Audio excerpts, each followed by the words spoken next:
Hey, good afternoon, everybody. Hopefully, this speaker is working now. We had a problem yesterday on the show that my little mic right here, that you can see my mic, wasn't working, but it is now. I hope.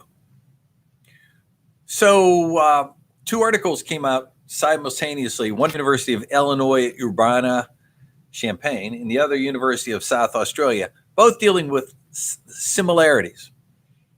The one from Australia is called the Goldilocks Day. The one from University of Illinois says exercise and nutrition regimen benefits physical and cognitive health. I don't know if that's anything new, but we're going to try to blend the two of these together because I've been asked many, many times about bone health in children, bone health in menopausal women, bone health in men. And over time, has it been calcium that would take care of the problem? No. It's been over and over again exercise. So we're going to read this thing called the Goldilocks Days. What is the way to take care of your children's bone health as they grow? Age 4, 5, 6, 7, as they grow older, can we enhance the bone health, etc.? Let's read it. Not too little, not too much. That's what it came from, the Goldilocks. The Goldilocks just right approach can now assess children's daily activities as new research from the University of South Australia confirms the best makeup of a child's day to maximize bone health and function in children.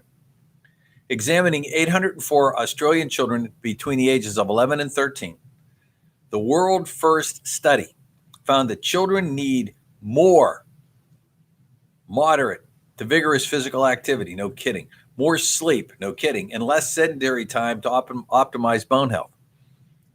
Something we didn't know? Turn off the cell phone.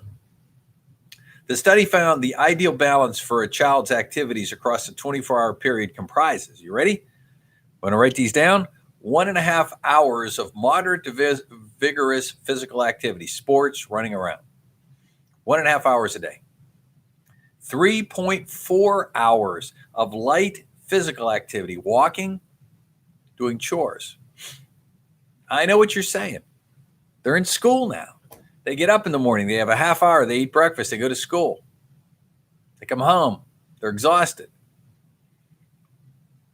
8.2 hours of sedentary time, studying, sitting at school, and reading. Okay, most kids will get somewhere near that. And lastly, 10.9 hours of sleep. Okay, parents, how are we doing? Lead researcher, Dr. Dot Dumind, said that the findings provide valuable insights for parents, caregivers, and clinicians. Children's activities throughout the whole 24-hour day are important for their bone health. But until now, we haven't known the perfect combination of exercise, sleep, and sedentary time. Higher levels of physical activity are known to be good for children's bone health, yet we can't just increase children's exercise without impacting their other activities. In this study, we looked at the interrelating factors of physical activity, both light and moderate to vigorous physical activity, sedentary time, and sleep, finding an ideal combination that delivers the best daily balance. I gave you that list again. 1.5 hours of moderate to vigorous, 3.4 hours of light physical activity, 8.2 of sedentary time, and 10.9 of sleep. Where do you fit eating into this? Sedentary time, I guess.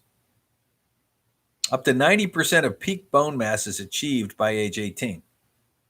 This makes it especially important during childhood and adolescence. Optimizing bone health in children is a key protector against osteoporosis, the leading preventable cause of fracture in adults and a major public health problem with considerable economic and socioeconomic crises. Osteoporosis is common in Australia, with 1.2 million people estimated to have the condition, and a further 6.3 million with low bone density. Globally, osteoporosis affects 200 million people. In this study, participants were selected from the Child Health Checkpoint Study with a longitudinal study of Australian children. Dr. Duman said the study also highlights the importance of sleep, especially for boys. We always talk about getting enough exercise to help build bones, but for children, it's vital that they also get enough sleep. Curiously, the study also showed that sleep is more important for boys' bone health than for girls, with boys needing an extra 2.4 hours of sleep per day. However, boys tend to be up at an earlier stages of puberty development than girls, causing us to speculate that the need for longer sleep is related to rapidly changing hormonal processes rather than gender. By knowing the best balances and interrelation for sleep, exercise, and rest, parents and caregivers can guide their child's daily activity and put them in a good stead for future bone health. That's from the Journal of Bone and Mineral Research. Came out October 19th, yesterday. Told you I'm right on the ball with these things. Now, let's move ahead to a 12-week double-blind placebo-controlled trial of 148 Air Force airmen. That's a group that's in pretty good shape. Researchers studied the effects of a 12-week exercise regimen on 148 active duty Air Force airmen, half of whom also received a twice daily nutrient beverage. It included protein, the omega-3 fatty acid DHA, lutein, phospholipids, vitamin D, B vitamins, and other micronutrients like our dailies, along with muscle-promoting compound known as HMB. I want you to remember that, HMB. Just started looking into that as far as enhancing your workouts. Both groups improved in physical and cognitive function, with added gains among those who regularly consumed the nutritional beverage. I think we can do it with capsules. The findings appear in the journal's Scientific Reports. Participants are randomly assigned to two groups. The exercise regimen combined strength training and high-intensity interval aerobic fitness challenges. One group received the nutritional beverage. The other consumed a placebo beverage that lacked any nutrients. Neither the researchers nor the participants knew who received the nutrient-enriched beverage or placebo.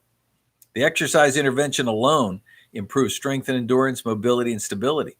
And participants also saw increase in several measures of cognitive function. They had better episodic memory and processed information more efficiently at the end of the 12 weeks. So if you're suffering from memory issues, this could be the answer you're looking for. And they did better on tests that required them to solve problems they had never encountered before. An aptitude called fluid intelligence, said Aaron Barberi, a professor of psychology at the University of Illinois. Those who also consumed the nutritional supplements saw all these improvements and more. For example, they were better able to retain new information in their working memory, had a quicker response on tests of fluid intelligence than those taking the placebo. Physical power increased in both groups as a result of the physical training.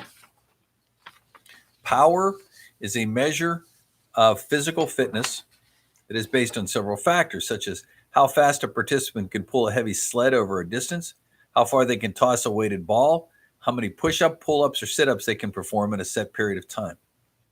The physical training reduced a participant's body fat percentage and increased their oxygen uptake efficiency.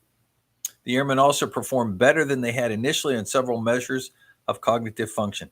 The most notable of these was an increase in the accuracy of their responses of problems designed to measure fluid intelligence. We also wanted to know whether taking the supplement conferred an advantage above and beyond the effective exercise. We saw that it did. For example, in relationship for testing heart rate, which went down more of those who took the supplement than those who didn't. Participants who consumed the nutritional beverage also saw greater improvements in their ability to retain and process information. You know, the whole concept of expensive urine blows a hole right in there about how important this was, just to the fact that they were capable of enhancing all aspects of functionality. The University of Illinois team conducted the intervention with study co-author Adam Strang, a scientist at the Applied Neuroscience Branch of Wright-Patterson Air Force Base near Dayton, Ohio. Our work motivates the design of novel, multimodal interventions that incorporate both aerobic fitness training and nutritional supplementation. Check out our formula for our dailies on our website at thenutritionshop.net and look at how well that can enhance what you're doing. The The numbers to reach us here at the office. I am in Atlanta right now, 678-228-8900, 678-228-8900. Our website is thenutritionshop.net, THE, thenutritionshop.net. God bless you. Look forward to talking to you again tomorrow. Have a great, healthy day, and I'll see you back here soon.